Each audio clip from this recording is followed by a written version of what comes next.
Hello everyone, George DeSantis here with the Look at the Market for the weekend in January 22nd, 2016.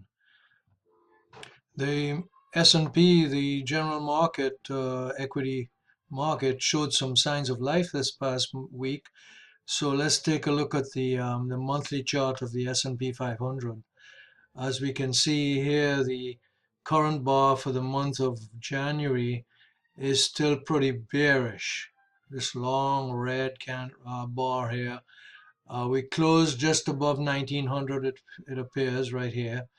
However, the parabolic is still above the most recent bar, and that means that we don't have a signal from the parabolic on the monthly chart for a reversal of this downtrend that began all the way back here, okay, back in August.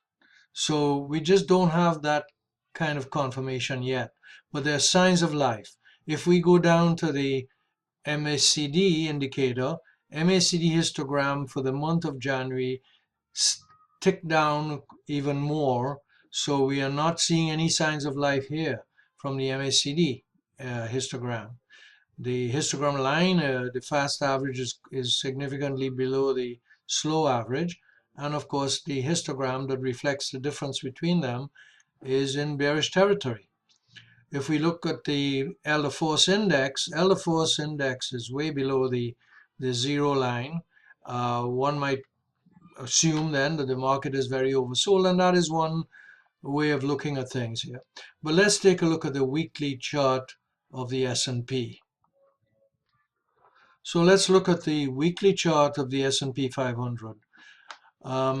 Last weekend I mentioned that I'm looking for some signs of a bottoming process, and so far we've had one indication of that, which is this hammer, candlestick hammer.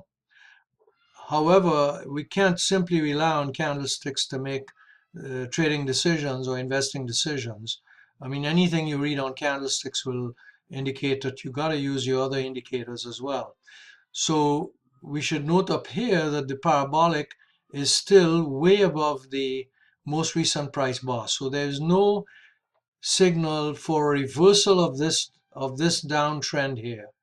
The other thing to note is that since the Kalman filter crossed below the instantaneous trend line some weeks ago, 4 weeks ago, it's remained there, and in fact it's trended down significantly and remains below the instantaneous trend line. So the trend is down. If we look at the RSI 12, RSI 12 is way below the 50% line, this line here. And so we are stuck in this downtrend, even though we are seeing some signs of life, it seems to me. MACD is trending down below the zero line, indicating that bears are still very much in control on the weekly chart anyway.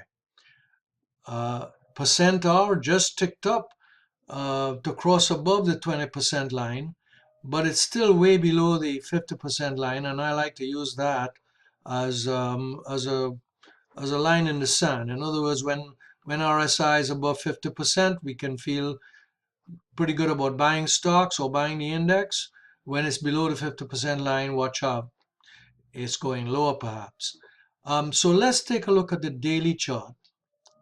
So this is the daily chart of the S&P 500. I think the first thing we should note is the relationship of the Kalman filter to the instantaneous trend line to tell us what the direction of the trend is. Obviously, it's down. Kalman filter crossed below instantaneous trend line here, and since then it's been trending down. On Friday, though, it trended up a bit, quite a bit. In fact, the market really rallied on Friday. We could look at some of the other bullish, short-term bullish indications here. Last weekend I mentioned I was looking for certain things, candlestick formations, for example, a hammer, and we had one here on Wednesday. We got an inside bar. This body of this candlestick was inside this body. That's bullish. Then we had a gap up from the close on Thursday. We opened higher than the close, so we gapped up. And we closed for Friday and for the week almost at its high, pretty close to the high for the week. So that's pretty bullish. And this formation of these three candles, one can argue that this is a morning star formation, which is bullish. So on the daily chart, we have some bullish indications, at least on the price bar anyway, price bars as we look at those. The first level of resistance here would be the 38.2% Fibonacci retracement level. I plotted Fibonacci retracements from the high of December 2nd to the low of last Wednesday.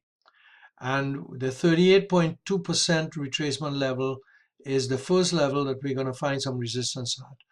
But more than that, more resistance will be encountered at the 50% level, which is just above 1950. I think it's around 1965.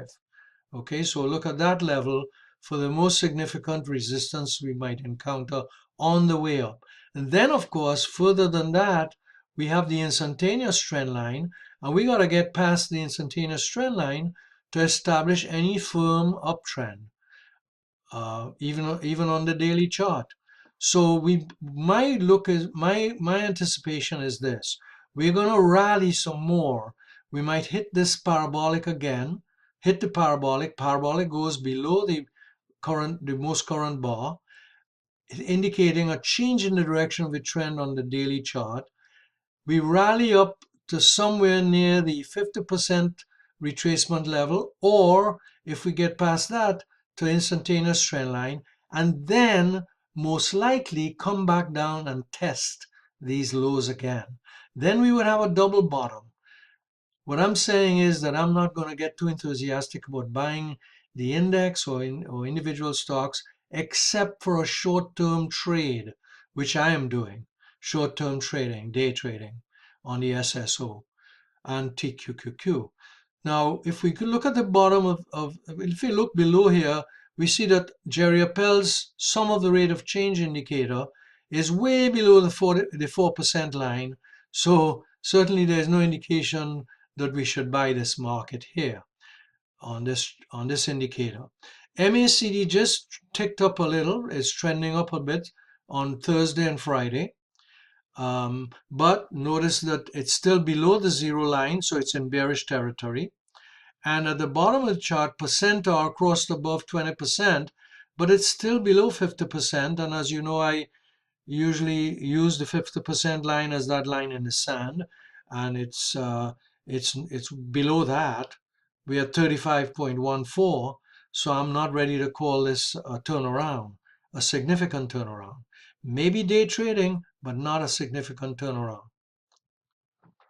If you're interested in some individuals, so I would conclude this by saying that as far as the longer term trend is concerned, the monthly chart is definitely still very bearish. The weekly chart is also bearish. There is some movement on the daily chart, the shorter term chart, and therefore we can do some trading here, but we have to be very careful to use stops, or at least be ready to get out at any indication that this market is turning around.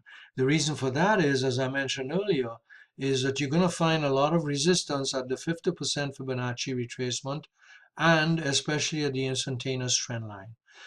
Okay, I'm going to go enjoy some football now. Have a nice weekend. Bye-bye.